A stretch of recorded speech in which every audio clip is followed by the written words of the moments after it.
Hello friends, welcome back to the daily vocabulary LTX classes. అందరూ బాగున్నారా?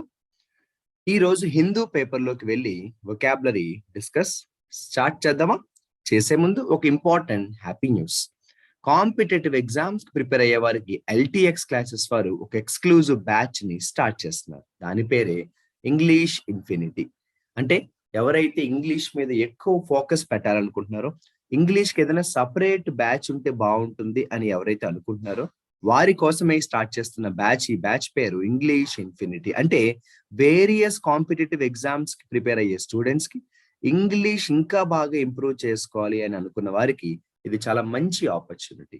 ఆ పేరు మీరు చూస్తే ఇంగ్లీష్ ఇన్ఫినిటీ అనే పేరు ఎందుకు పెట్టారంటే లైఫ్ టైం వ్యాలిడిటీతో ఉంటుంది. అంటే ఒక్కసారి మీరు జస్ట్ ఒక ₹2000 పే చేస్తే లైఫ్ టైం వ్యాలిడిటీ అనేది ఉంటుంది. ఆ కోర్స్ అనేది మీ దగ్గర శాశ్వతంగా ఉండిపోతుంది. మీరు అనుకున్న విధంగా ఇంగ్లీష్ బాగా వచ్చేదాకా కూడా మీరు క్లాసెస్ అనేవి బ్రహ్మాండంగా వినొచ్చు. ఇది అన్ని ఎగ్జామ్స్ కి కూడా ఉపయోగపడుతుంది. ఈ ఇంగ్లీష్ ఇన్ఫినిటీ అనే కోర్స్ బ్యాంక్ ఎగ్జామ్స్ అవ్వచ్చు, స్టాఫ్ సెలక్షన్ ఎగ్జామ్ అవ్వచ్చు, సిసాట్ అవ్వచ్చు, ఎస్ఐ కానిస్టేబుల్ అవ్వచ్చు, ఇలా వేరియస్ ఎగ్జామ్స్ కి ప్రిపేర్ అయ్యే వారికి ఖచ్చితంగా ఈ కోర్స్ అనేది చాలా హెల్ప్ అవుతుంది. ఈ కోర్సులో ఎలా జాయిన్ అవ్వాలి అని డౌట్ ఉన్న వారు ఈ వీడియో చూడటం పూర్తయిన తర్వాత 7893899553 నంబర్ కి కాల్ చేస్తే ప్రత్యూష మేడం మీతో మాట్లాడతారు. మీకు ఎటువంటి డౌట్స్ ఉన్నా కూడా అడగండి. మీకు ఇంగ్లీష్ ఇన్ఫినిటీకి సంబంధించి పూర్తి క్లారిటీ మీకు వస్తుంది. సో నెంబర్ ఒక్కసారి మీకోసం నేను మళ్ళీ రిపీట్ చేస్తున్నాను, 7893899553. ఓకేనా? ఇక ఆలస్యం చేయకుండా మనం హిందూ పేపర్లోకి వెళ్ళిపోదామా? మీ వొకాబులరీ బుక్ తో రెడీగా ఉన్నారా? మనం చూస్తున్నాము ఈ రోజు అంటే మార్చ్ 8 కి సంబంధించిన Hindu news paper page number 12 లో ఉన్నాము. ఇందులో చాలా ఇంపార్టెంట్ ఆర్టికల్ ఒకటి వచ్చింది. ఇండియన్ జ్యుడిషియరీ సిస్టమ్ గురించి, ఇండియాలో ఉన్న జ్యుడిషియరీ సిస్టమ్ గురించి ఒక ఆర్టికల్ వచ్చింది. అందులో మీరు కానీ చూస్తే హెడ్లైన్స్ లోనే ఒక మంచి వొకాబులరీ కనిపించిందండి. అప్పాలింగ్. ఏంటండి అప్పాలింగ్? ఏపీపీఏఎల్ఎల్ఐఎన్జి. ఏపీపీఏఎల్ఎల్ఐఎన్జి. సో ఏపీపీఏఎల్ఎల్ఐఎన్జి అంటే ఏంటి? అప్పాలింగ్ అంటే వెరీ బ్యాడ్ అని రాసుకోండి. అప్పాలింగ్ అంటే ఏమని రాసుకుంటారు? వెరీ బ్యాడ్, వెరీ బ్యాడ్ అని రాసుకోండి. షాకింగ్ అంటాం, ఆశ్చర్యాన్ని కలిగిస్తుంది. చాలా ఆశ్చర్యాన్ని కలిగించే దాన్ని కూడా అప్పాలింగ్ అంటాం అనమాట. అంటే నెగిటివ్ గా మనం అది వాడుతూ ఉంటాం అనమాట. ఇక ఇది కూడా చెప్పాలి కదా మీకు. Juris prudence. జూరిస్ ప్రుడెన్స్ అంటే ఏంటి? జూరిస్ ప్రుడెన్స్ అంటే సింపుల్ భాషలో చెప్పాలంటే లా కి సంబంధించిన వర్డ్ అండి. థియరీ ఆఫ్ లా అంటారు. జూరిస్ ప్రుడెన్స్ అంటే ఏంటంటే థియరీ ఆఫ్ లా అంట, లేకపోతే లీగల్ సిస్టమ్ అని కూడా అంటారు. ఇంకా చెప్పండి న్యాయ శాస్త్రం. తెలుగులో చెప్పాలంటే ఏంటండి? న్యాయ శాస్త్రం అని కూడా అంటాం. జూరిస్ ప్రుడెన్స్ అంటే ఏంటంటే న్యాయ శాస్త్రం అంటాం. థియరీ ఆఫ్ లా అంటాం. థియరీ ఆఫ్ లా అంటాం. ఇక మనం కానీ ఆర్టికల్లోకి వెళ్తే ఇందులో మనం ఫస్ట్ కాలం లో చూద్దాము. ఇందులో ఏమైనా ఇంపార్టెంట్ వర్డ్స్ ఉన్నాయేమో స్టడీ చేద్దాము. సో ఇక్కడ మనందరికీ బాగా తెలిసిన వర్డ్ అయినప్పటికీ కూడా చెప్తాను. ఎండోర్స్డ్ అనే ఒక వొకాబులరీ కనిపిస్తోంది. ఎండోర్స్డ్. ఈ ఎండోర్స్డ్ అనే వర్డ్ కొత్తదేం కాదండి.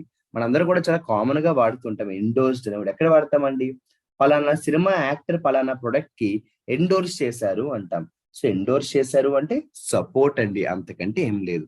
ఎండోర్స్ చేయడం అంటే ఏంటంటే సపోర్ట్ చేయడం అంటాం. ఎండోర్స్ చేయడం అంటే ఏంటంటే సపోర్ట్ చేయడం అంటాం కదండి. సపోర్ట్ చేయడం అంటాము.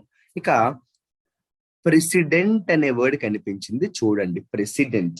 ప్రెసిడెంట్ అంటే సింపుల్ గా చెప్పాలంటే గతంలో జరిగిన దాన్ని ఆధారంగా తీసుకుని మనం ఇలా జరగచ్చు అని చెప్తే దాన్ని ప్రెసిడెంట్ అంటాము.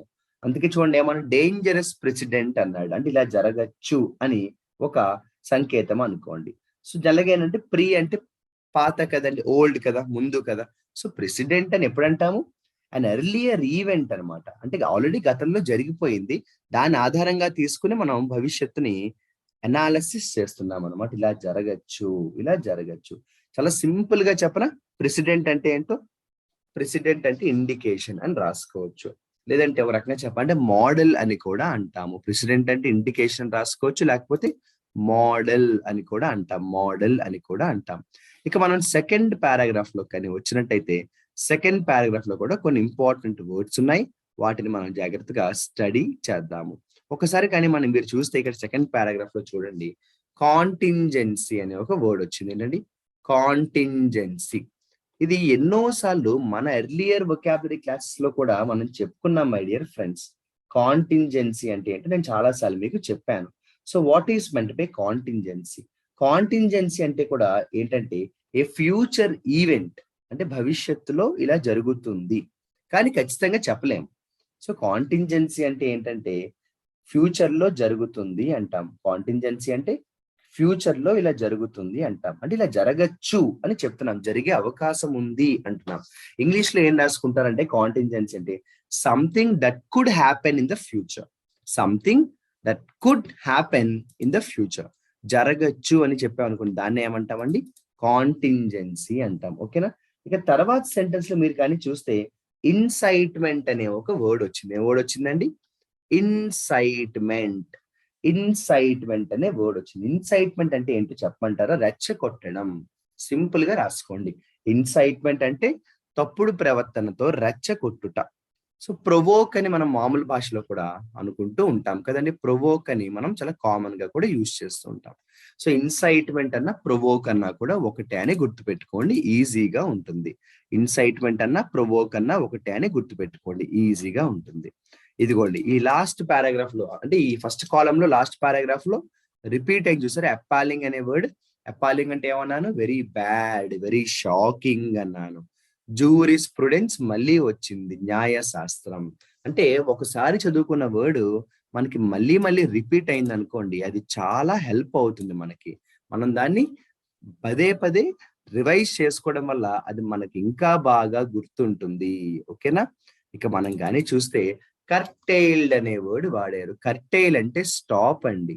కర్టైల్ అంటే ఎండ్ అని రాసుకోండి. కర్టైల్ అంటే స్టాప్, ఎండ్. ఆర్బిట్రరీ ఆర్డర్స్ అన్నారు. నేను గతంలో కూడా చాలా సార్లు చెప్పాను ఆర్బిట్రరీ అంటే ఏంటో. ఆర్బిట్రరీ అంటే ఏకపక్ష ధోరణి అంటాం. అంటే ఎవరిని సంప్రదించకుండా, ఎవరితోటి మాట్లాడకుండా ఏకపక్ష ధోరణి అంటాం. ఆర్బిట్రరీ ఆర్డర్స్ అంటే ఒక రకంగా చెప్పంటే ఆటోక్రసీ అని కూడా అంటాం. ఆటోక్రటిక్ డెసిషన్స్ అంటాం. ఏకపక్ష ధోరణి అంటాం కదా, అలా అన్నమాట. సో ఆర్బిట్రరీ అంటే ఏంటంటే ఏకపక్ష ధోరణి అంటాం కదా, అలా అన్నమాట. అలాగని మనం తీసుకుంటే చాలా మంచి వొకాబులరీ వచ్చాయి మనకి. ఇక రీటరేట్ అనే ఒక వర్డ్ వచ్చింది. రీటరేట్. రీటరేట్ అంటే ఏంటంటే రిపీట్ అండి. రీటరేట్ అంటే రిపీట్, అంటే చెప్పిన విషయాన్ని బల్లగుద్ది మళ్ళీ మళ్ళీ చెప్పడం అన్నమాట. సో మీరు సింపుల్ గా రాసుకుంటారు, రీటరేట్ అంటే రిపీట్ అని రాసుకుంటారు. ఇక తర్వాత చూడండి, B E D bed, R O C K rock. Bedrock అన్నారు. Bedrock. నిజం చెప్పాలంటే ఈ వర్డ్ మనకి సెంటెన్స్ చదివితే అర్థమైపోతుంది. This principle is the bedrock of judicial review. అంటే పునాది అంటాము. బెడ్ రాక్ అంటే ముఖ్యమైన ఎలిమెంట్, మోస్ట్ ఇంపార్టెంట్ ఎలిమెంట్ అంటాం కదండి.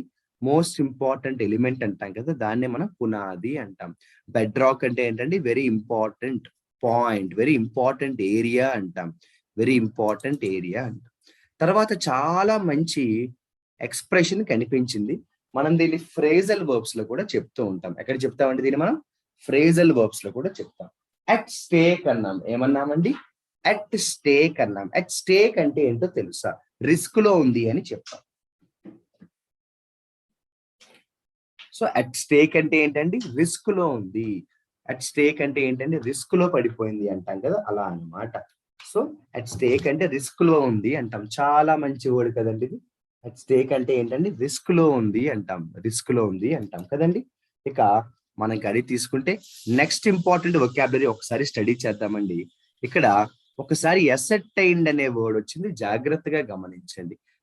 ASCERTAINED. అసర్టైన్డ్ అనే వర్డ్ వచ్చిందండి, చాలా జాగ్రత్తగా గమనించండి my dear friends. What is meant by ascertained? Ascertained అంటే ఏంటి ఒకసారి చూడండి. అసర్టైన్డ్ అంటే ఏంటి? ASCERTAIN. అసర్టైన్డ్ అంటే మనం ఒక రకంగా చెప్పాలంటే ఖచ్చితంగా జరగచ్చు అని చెప్పామనుకోండి, దాన్నే అసర్టైన్ అంటాం. So make sure of. Ascertain అంటే ఒక రకంగా చెప్పాలంటే కనుక్కోవడం, అంటే ఖచ్చితంగా జరుగుతుంది అని చెప్పడం. ఇంకా తెలుగులో చెప్పనా అందరికి అర్థమయ్యేలాగా, అసర్టైన్ అంటే నిర్ధారించుట అంటాం. అసర్టైన్ అంటే ఏమంటామండి? నిర్ధారించడాన్ని. ఏదైనా ఒక విషయాన్ని నిర్ధారించడాన్ని ఏమంటామండి? అసెర్టైన్ అంటాం. నిర్ధారించడాన్ని ఏమంటామండి? అసెర్టైన్ అంటాం. ఇందాక చెప్పిన వర్డే మీకోసం మళ్ళీ రిపీట్ అయింది, గమనించారా? ఎండోర్స్డ్ అనే వర్డ్ మళ్ళీ రిపీట్ అయింది. ఎండోర్స్డ్ అంటే ఏంటండి? సపోర్ట్ చేయడం అని చెప్పాను. ఎండోర్స్డ్ అంటే ఏంటంటే సపోర్ట్ చేయడం అని చెప్పాను. Breach, BREACH, breach. బ్రీచ్ అంటే ఏంటండి? అగ్రిమెంట్ ని బ్రేక్ చేయడం, కాంట్రాక్ట్ ని బ్రేక్ చేయడం, అంటే వైలేట్ చేయడం అంటాము, ఉల్లంఘించుటాన్ని కూడా అంటాం. వైలేట్ చేయడం అంటాం, లేకపోతే ఒక విషయాన్ని ఉల్లంఘించడాన్ని ఏమంటామండి? బ్రీచ్ చేయడం అంటాం. చాలా మంచి వర్డ్ కదండి అది. అలాగే ఎమ్యులేషన్ అనే చాలా మంచి వర్డ్ అయితే ఒకటి కనిపించింది. ఎమ్యులేట్ చేయడం అంటే యాక్చువల్ గా EMULATE, ఎమ్యులేట్ చేయడం అంటే ఏంటంటే ఒక విషయాన్ని మనం కాపీ కొట్టడం అని కూడా అంటాం. సో ఎమ్యులేట్ అంటే ఏంటంటే కాపీ అని కూడా అంటాం. చాలా సింపుల్ లాంగ్వేజ్ లో ఏమంటామంటే ఎమ్యులేట్ అంటే ఏమంటామంటే కాపీ కొట్టడం, అంటే ఇమిటేట్ అని కూడా అంటాం. అయితే జనరల్ గా ఏంటంటే ఇప్పుడు ఫర్ ఎగ్జాంపుల్ ఒకరెవరో ఒక విషయాన్ని చెప్పారు, నేను అదే విషయాన్ని చెప్పాను అనుకోండి, అంటే నేను ఏం చేస్తున్నట్టు? ఎమ్యులేట్ చేసినట్టే కదా. దాన్ని అనుకరించడం అని కూడా అంటాం కదండి. నార్మల్ తెలుగులో కూడా ఎందుకు చెప్తున్నాను, ఇంగ్లీష్ లో కూడా చెప్తున్నాను, తెలుగులో కూడా చెప్తున్నాను. అప్పుడే ఏమవుతుందంటే అందరికీ కూడా ఇది బాగా అర్థం అవుతుంది. సో ఎమ్యులేట్ అంటే ఏంటంటే అనుకరించడం అంటాము. ఎమ్యులేట్ అంటే ఏంటండి? అనుకరించడం, అంటే కాపీ కొట్టడం అంటాం. ఎమ్యులేట్ అంటే ఏంటండి? కాపీ కొట్టడం అంటాం. ఎమ్యులేట్ అంటే ఏంటండి? కాపీ కొట్టడం అంటాం. తర్వాత రివైవ్ అనే మంచి ఎక్స్ప్రెషన్ కనిపించింది చూడండి. రివైవ్. రివైవ్ అంటే ఏంటంటే మళ్ళీ జీవాన్ని పోసుకోవడం. సో రివైవ్ అంటే మళ్ళీ జీవాన్ని పోసుకోవడం, అంటే మళ్ళీ బలాన్ని సంపాదించడం. రిగెయిన్ అంటాను చూస్తారా? సో రివైవ్ అనేది చాలా మంచి ఎక్స్ప్రెషన్ అండి. రివైవ్ అంటే రిగెయిన్.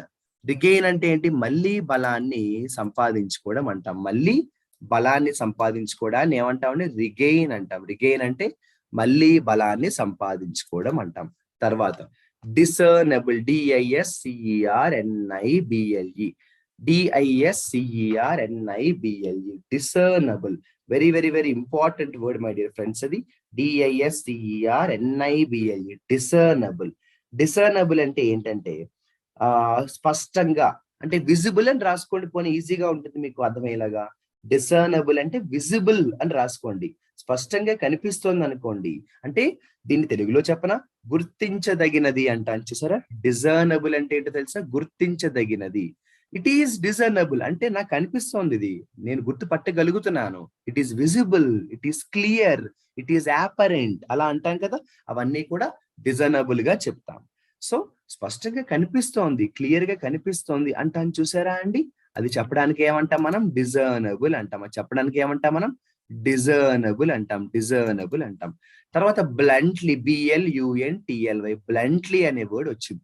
బ్లంట్లీ అంటే నిర్మొహమాటంగా అంటాం. బ్లంట్లీ అంటే ఏంటమ్మా? నిర్మొహమాటంగా, ఎటువంటి మొహమాటము లేకుండా, అంటే ఓపెన్ గా అని కూడా అంటాం. బ్లంట్లీ అంటే ఏంటంటే ఓపెన్ గా, చాలా నిర్మొహమాటంగా, ఓపెన్ గా అంటాం. దాన్ని చెప్పడానికి బ్లంట్లీ అంటాం. దాన్ని చెప్పడానికి బ్లంట్లీ అంటాం. ఇక నెక్స్ట్ కానీ మనం చూస్తే ఒక ఇంపార్టెంట్ వర్డ్ వచ్చింది చూడండి. ఇంప్యూనిటీ అన్నారు. ఎంత మంచి వర్డ్ అండి. ఏంటది? ఇంప్యూనిటీ. ఏంటది? ఇంప్యూనిటీ. ఈ ఇంప్యూనిటీ అనే వర్డ్ చాలా ఇంపార్టెంట్ అండి. ఇంప్యూనిటీ అంటే ఏంటంటే ఒక రకంగా చెప్పాలంటే ఇమ్యూనిటీ అంటాను చూసారా? అంటే ఇక్కడ ఈ సెంటెన్స్ ప్రకారం మీకు అర్థమయ్యేలాగా చెప్తాను నేను. శిక్ష నుంచి తప్పించుకోవడం అంటే మీకు చెప్పాలంటే శిక్షార్హత అంటాను చూసారు, అంటే శిక్ష నుండి మినహాయింపు అంటారు. ఇంప్యూనిటీ అంటే శిక్ష నుండి మినహాయింపు అంటారు. సో ఒక రకంగా చెప్పాలంటే దీన్ని మనం ఇండెమ్నిటీ అని కూడా అంటాం. ఇంప్యూనిటీ అంటే ఏంటంటే ఇండెమ్నిటీ అని కూడా అంటాం. ఇంకా ఈజీగా చెప్పనా? ఇలా కాకుండా ఇంప్యూనిటీ అంటే ఏంటో ఫ్రీ ఫ్రమ్ పనిష్మెంట్ అని రాసుకోండి. పనిష్మెంట్ లేకపోవుట. ఇంప్యూనిటీ అంటే ఏమని రాసుకుంటారు? ఫ్రీ ఫ్రమ్ పనిష్మెంట్ అని రాసుకోండి. పనిష్మెంట్ లేకపోవడాన్ని ఏమంటామండి? ఇంప్యూనిటీ అంటాం. పనిష్మెంట్ లేకపోవడాన్ని ఏమంటామండి? ఇంప్యూనిటీ అంటాం. ఇంప్యూనిటీ అంటే పనిష్మెంట్ లేకపోవడం. ఇదిగోండి చాలా ఇంపార్టెంట్ వర్డ్ ఒకటి కనిపించింది చూడండి, కర్టైల్డ్ అనే వర్డ్. కర్టైల్డ్ అంటే ఏంటో చెప్పాను నేను మీకు. కర్టైల్డ్ అంటే అండ్ స్టాప్ అని చెప్పాను. కర్టైల్డ్ అంటే ఏమన్నానండి? అండ్ స్టాప్, అంతం చేయటం, ముగించుట అంటాం. అంతం చేయటం, ముగించుట అంటాం. దాన్ని కర్టైల్డ్ అంటాం. మనం దాన్ని ఏమంటాం? కర్టైల్డ్ అంటాం. ఇదిగోండి నెక్స్ట్ ఒక మంచి వొకాబులరీ కనిపించింది చూడండి, పెర్మిసెబుల్. చాలా మంచి వర్డ్ అండి ఇది. పెర్మిసెబుల్. పెర్మిసెబుల్ అంటే ఎక్కడ దాకా అయితే పర్మిషన్ ఉందో అక్కడ దాకా అని చెప్పడానికి పెర్మిసెబుల్ అంటాం. సో పెర్మిసెబుల్ అంటే ఏంటంటే వేరెవర్ ఇట్ ఈస్ పర్మిటెడ్, ఎక్కడ దాకా అయితే అలౌ చేయబడిందో, అంటే ఎక్కడ దాకా అయితే పర్మిషన్ ఉందో. సో మీరు ఏం రాసుకుంటారు ఇంగ్లీష్ లో రాసుకునేవారు, permissible is equal to permitted. Permitted అంటే ఎక్కడ దాకా అయితే పర్మిషన్ ఉందో. తెలుగులో చెప్పమంటే తెలుగులో కూడా చెప్తాను. పర్మిసబుల్ అంటే ఏం లేదండి, అనుమతించదగినది అంటాం. పర్మిసబుల్ అంటే అనుమతించదగినది, ఏమంటాం, అనుమతించదగినది అంటాం. దాన్ని చెప్పడానికి ఏమంటాం, పర్మిసబుల్ అంటాం. అనుమతించదగినది అని చెప్పడానికి ఏమంటాం, పర్మిసబుల్ అంటాం. పర్మిసబుల్. నేను ఇందాక చెప్పిన వర్డే మీకోసం మళ్ళీ మళ్ళీ రిపీట్ అవుతోంది చూడండి. రీటరేట్. రీటరేట్ అంటే ఏంటంటే రిపీట్ అని అర్థం. రీటరేట్ అంటే ఏంటంటే రిపీట్ అని అర్థం. రీటరేట్ అంటే రిపీట్ చేయడం అండి. రీటరేట్ అంటే ఏంటంటే రిపీట్ చేయడం అంటాం. రిపీట్ చేయడం అంటాం. ఇక ఆ తర్వాత ఇదిగోండి రీటరేట్ అనే వర్డ్ మళ్ళీ వచ్చింది చూడండి. రీటరేట్ అంటే మళ్ళీ రిపీట్ చేయడం అని వచ్చింది. రీటరేట్ అంటే ఏంటంటే మళ్ళీ రిపీట్ చేయడం అంట. అంటే ఆ రీటరేట్ అనే వర్డ్ చాలా కామన్ గా వాడుతుంటామండి. ఎందుకంటే ఇప్పుడు నేను ఉన్నాను, వొకాబులరీ ఏం చేస్తున్నాను, ఒకసారి చెప్పి వదిలేస్తున్నానా, కాదే. నేను ఏం చేస్తున్నానండి, వొకాబులరీని 4-5 సార్లు రిపీట్ చేస్తున్నాను. ఎందుకు అలా రిపీట్ చేస్తున్నాను, అలా రిపీట్ చేస్తేనే కదా మీ అందరికీ బాగా గుర్తుంటుంది వొకాబులరీ. అందుకోసం నేను ఏం చేస్తున్నాను, రీటరేట్ చేస్తున్నాను. అంటే ఏం చేస్తున్నట్టు, రిపీట్ చేస్తున్నట్టు అంటాం కదండి. చాలా మంచి వర్డ్ ఇది. రీటరేట్ అనే word very very very important word. ఓకేనా. ప్లీ అనే వర్డ్ వచ్చింది చూడండి. ప్లీ అంటే ఏంటండి, రిక్వెస్ట్. ఎవరినైనా కూడా మనం బ్రతిమాలితే, ఎవరినైనా కూడా మనం రిక్వెస్ట్ చేస్తే దాన్ని ఏమంటామండి, ప్లీ అంటాం. ప్లీ అంటే రిక్వెస్ట్. ప్లీ అంటే ఏంటండి, రిక్వెస్ట్. ఇదిగోండి ఈ రోజు పారాగ్రాఫ్ లో ఎన్నిసార్లు ఈ వర్డ్ రిపీట్ అయిందో కదండి. Juris prudence. జూరిస్ ప్రుడెన్స్ అంటే న్యాయశాస్త్రం అని చెప్పాను. జూరిస్ ప్రుడెన్స్ అంటే ఏంటంటే న్యాయశాస్త్రం. జూరిస్ ప్రుడెన్స్ అంటే న్యాయశాస్త్రం. ఓకేనా. అలా కానీ మనం నేర్చుకుంటూ వెళ్తే వొకాబులరీ అనేవి ఎంత బాగా ఇంప్రూవ్ అవుతుందో తెలుసా. మనం ఎక్కువ సార్లు చదువుకోవాలండి. కేవలం ఏదో ఒకసారి మనం చదివేసి ఇంక వచ్చేసిందిలే అని అనుకోవడానికి లేదండి. ఎక్కువ సార్లు మనం ఆ వొకాబులరీని చదువుకోవడం అనేది చాలా అవసరం. ఓకేనా. అలా కానీ మనం ఈ పారాగ్రాఫ్ లో మోస్ట్ ఇంపార్టెంట్ వర్డ్స్ అన్ని కూడా డిస్కస్ చేసుకోవడం జరిగిందండి. ఒకసారి ఒక వర్డ్ కనిపిస్తోంది చూడండి. ఇంప్లిసిట్లీ అన్నారు. ఏమన్నారు, ఇంప్లిసిట్లీ. ఐఎంపిఎల్ఐ. ఇంప్లిసిట్లీ. సిఐటిఎల్వై. ఇంప్లిసిట్ అంటే ఏంటో తెలిస్తే ఇంప్లిసిట్లీ అంటే ఏంటో తెలిసిపోతుంది. ఇంప్లిసిట్లీ అంటే యాక్చువల్ గా చెప్పాలి. ఇంప్లిసిట్ అంటే ఏంటంటే ఇండైరెక్ట్ గా చెప్పడం అండి. అంటే ఒక విషయాన్ని ఇండైరెక్ట్ గా చెప్పడం. ఇంప్లైడ్, దీన్నే మనం ఇంప్లైడ్ అని కూడా అంటామండి. ఇంప్లిసిట్ అంటే ఏంటంటే అర్థమైంది కానీ క్లియర్ గా డైరెక్ట్ గా చెప్పకపోయినా అర్థమైంది, అదనమాట. సో ఇంప్లిసిట్ వార్నింగ్ అన్నాం అనుకోండి, ఫర్ ఎగ్జాంపుల్ ఏంటది, ఇంప్లిసిట్ వార్నింగ్ అన్నాం అనుకోండి. దాని అర్థం ఏంటి, ఇంప్లిసిట్ వార్నింగ్ అంటే తెలుసా, ఇండైరెక్ట్ వార్నింగ్ అన్న మీనింగ్ వస్తుంది. ఇక తర్వాత ఇదే సెంటెన్స్ లో పక్కన ఇంకో వర్డ్ ఉంది, కనిపిస్తుందా, ఓవర్ రూల్డ్. ఏంటండి, ఓవర్ రూల్డ్. ఓవర్ రూల్డ్ అంటే రిజెక్ట్ చేయడం అండి, కొట్టివేయడం. ఇప్పుడు ఫర్ ఎగ్జాంపుల్ నేను దీన్ని తిరస్కరిస్తున్నాను, నేను ఈ కేసుని క్యాన్సిల్ చేస్తున్నాను అని చెప్పాలనుకోండి, దాన్ని చెప్పడానికి ఏమంటామండి, ఓవర్ రూల్డ్. ఓవర్ రూల్డ్ అంటే రిజెక్ట్ చేయడం, తిరస్కరించుట అంటాం. ఓవర్ రూల్డ్ అంటే ఏంటంటే రిజెక్ట్ చేయడం, తిరస్కరించుట. ఓవర్ రూల్డ్ అంటే రిజెక్ట్ చేయడం, తిరస్కరించుట అంటాం. ఇదిగోండి ఆర్ఈఎల్వై, రిలై. రిలై అని ఇందాకే చెప్పాను, మళ్ళీ ఒకసారి చెప్తున్నాను. రిలై అంటే డిపెండ్ అవ్వడం అండి. రిలై అంటే ఏంటి, డిపెండ్ అవ్వడం, ఆధారపడుట అంటాం. రిలై అంటే ఏంటంటే డిపెండ్ అవ్వడం లేదా ఆధారపడుట. తర్వాత స్టాచ్యూట్ అనే ఒక మీనింగ్ వచ్చింది. Statute, STATUTE, statute. స్టాచ్యూట్ అంటే ఏంటో చెప్పనా, ఒక చట్టం అని రాసుకోండి. ఓకేనా. సింపుల్ గా చెప్పాలంటే స్టాచ్యూట్ అంటే శాసనం అంటారు, తెలుసా మీకు. ఇది ఒక శాసనం అంటాం, అంటే బలంగా రాయబడిన ఒక చట్టం అనుకోండి. ఇది శాసనం అంటారు చూసారా, దాన్నే స్టాచ్యూట్ అంటాం. ఇది శాసనం అంటాం కదా, దాన్ని ఏమంటామండి, స్టాచ్యూట్ అంటాం. దాన్నే స్టాచ్యూట్ అంటాం. అంటే ఈ ఒక్క ఆర్టికల్లోనే మనకి ఎన్ని మంచి వొకాబులరీ ఉన్నాయో. తర్వాత మీరు కానీ చూస్తే డెటిరియోరేషన్ అనే ఒక వొకాబులరీ కనిపించింది. డెటిరియోరేషన్ అంటే దిగజారిపోవడం అండి. డెటిరియోరేషన్ అంటే ఏంటంటే దిగజారిపోవుట. డెటిరియోరేట్ అంటే ఏంటంటే బికమ్ బ్యాడ్ లేదా బికమ్ వర్స్ అంటాం, గెట్ వర్స్ అంటాం. డెటిరియోరేట్ అంటే ఏంటండి, గెట్ వర్స్. డెటిరియోరేట్ అంటే గెట్ వర్స్ అంటాం. ఇదిగోండి సప్రెస్ అనే వర్డ్ చాలా సార్లు మనం గతంలో కూడా చెప్పుకోవడం జరిగింది. సప్రెస్ అంటే ఏంటండి, అణచివేయడం, ఒకళ్ళని డిస్కరేజ్ చేయడం అంటాం. సప్రెస్ చేయడం అంటే ఏంటంటే అణచివేయుట, ఒకరిని డిప్రెస్ చేయడం అంటాం. ఒకరిని డిప్రెస్ చేయడం, ఒకరిని మనం డిస్కరేజ్ చేయడం అంటాం. ఇక డిసెంటర్ అంటే ఎవరు? డిసెంటర్ అంటే ఎవరో తెలియాలంటే మనకి డిసెంట్ అంటే ఏంటో తెలియాలి. ఎవరైతే డిసెంట్ చేస్తారో వారినే డిసెంటర్ అని పిలుస్తాం. అర్థమైందా? ఎవరైతే డిసెంట్ చేస్తారో వారి కోసం చెప్పేటప్పుడు డిసెంటర్ అంటాం. ఓకేనా? డిసెంట్ చేయడం అంటే ఏంటో చెప్పనా? వ్యతిరేకించుట, ఒప్పుకోకపోవడం. డిసెంట్ చేయడం అంటే ఏంటండి? వ్యతిరేకించడం, అపోజ్ చేయడం, ఒప్పుకోకపోవడం అంటాం.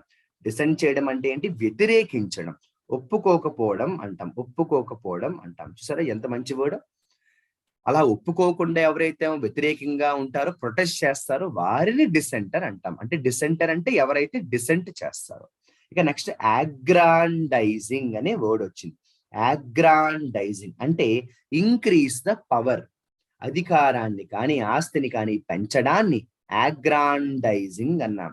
సో అధికారాన్ని కానీ ఆస్తిని కానీ అంటే ఇంక్రీజ్ ద పవర్ ఆఫ్, లేకపోతే ఏదైనా దేనైనా కూడా పెంచితే ఏమంటాం తెలుసా అండి? అగ్రాండైజింగ్ అంటాం. అగ్రాండైజింగ్ అంటే ఇంక్రీజ్ ద పవర్ ఆఫ్, లేకపోతే increase the reputation of, increase the wealth of. So మనీని కానీ, పవర్ ని కానీ, లేకపోతే క్యారెక్టర్ ని కానీ, రెప్యుటేషన్ ని కానీ పెంచుకుంటూ పోతే దాన్నే అగ్రాండైజింగ్ అంటాం. ఎంత మంచి వర్డో. ఇక తర్వాత మీరు కానీ గమనించినట్టయితే ఇక్కడ కోయర్సివ్ అనే ఒక పదం కనిపించింది. గమనించండి. కోయర్సివ్. కోయర్సివ్ అంటే ఏంటంటే ఫోర్స్ అండి, బలాన్ని ప్రయోగిస్తే దాన్ని కోయర్సివ్ అంటాం. కోయర్సివ్ ఎలిమినేషన్ అంటే బలవంతంగా ఎలిమినేట్ చేయడం. కోయర్సివ్ ఎలిమినేషన్ అంటే ఏంటంటే బలవంతంగా ఎలిమినేట్ చేయడాన్ని ఏమంటామండి? కోయర్సివ్ ఎలిమినేషన్ అంటాం. ఇదిగోండి డిసెంట్ అనే వర్డ్ మళ్ళీ వచ్చింది, అబ్జర్వ్ చేయండి.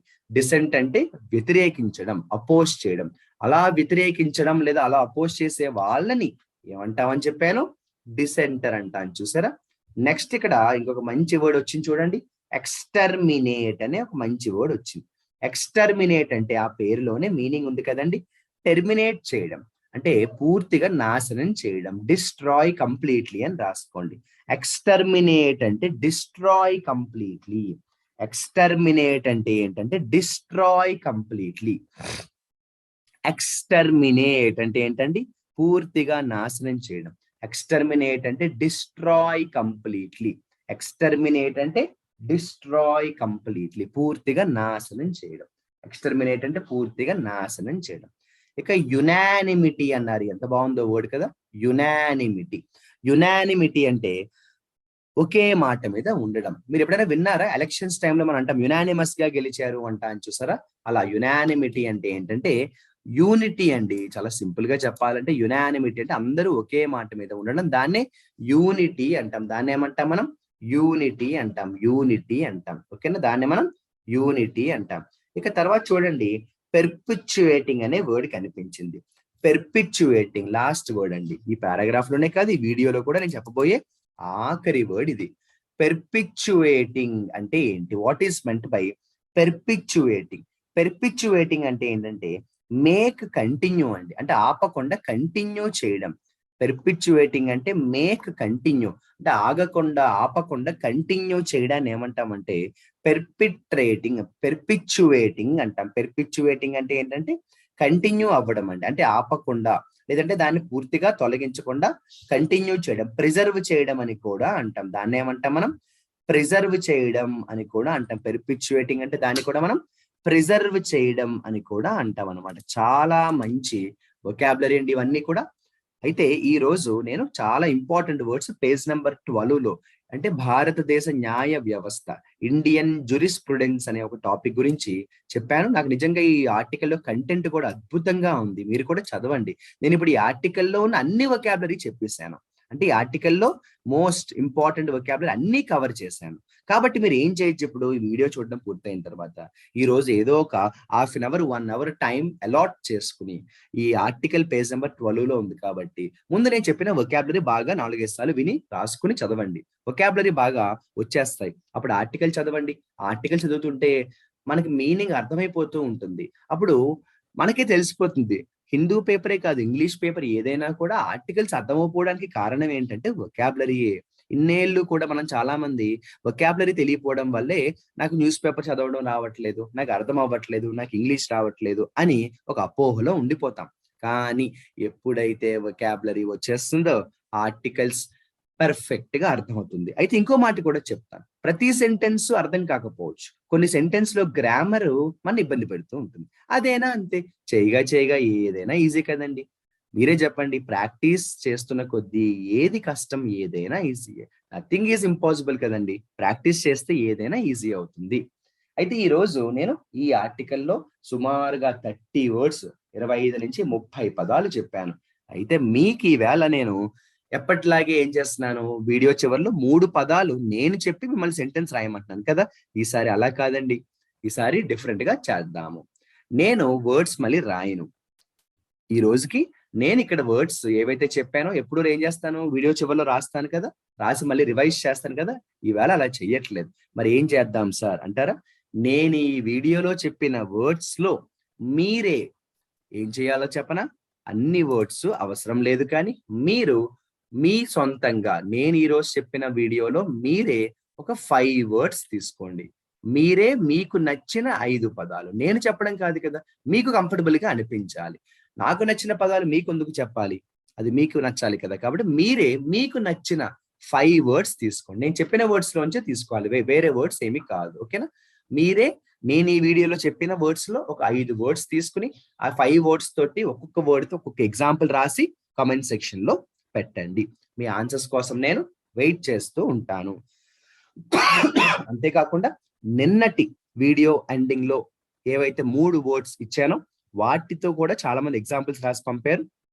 నేను నిన్నటి ఆన్సర్స్, ఇవాళ ఆన్సర్స్ కూడా రేపు ఒకేసారి డిస్కస్ చేస్తాను. ఇంకా కొంతమంది పంపాలి. అందరూ పంపిన తర్వాత రేపు మనం డిస్కస్ చేద్దాం. కాకపోతే నేను డైలీ 3 వర్డ్స్ నేనిస్తున్నాను. ఈసారి మీకే చాయిస్ ఇచ్చేసాను కాబట్టి 3 వర్డ్స్ కాదండి 5 వర్డ్స్. మీరు మంచి వర్డ్స్ సెలెక్ట్ చేసుకొని నేను చెప్పిన వర్డ్స్ కావాలంటే వీడియో మళ్ళీ వెనక్కి వెళ్ళి మళ్ళీ ఒకసారి విని నచ్చిన వర్డ్స్ తీసుకొని మీ సొంత ఎగ్జాంపుల్స్ రాసి పంపండి. 5 ఎగ్జాంపుల్స్ రాయండి. నేను మీ ఎగ్జాంపుల్స్ కోసం వెయిట్ చేస్తుంటాను. Wish you good luck and have a beautiful day. All the best, my dear friends.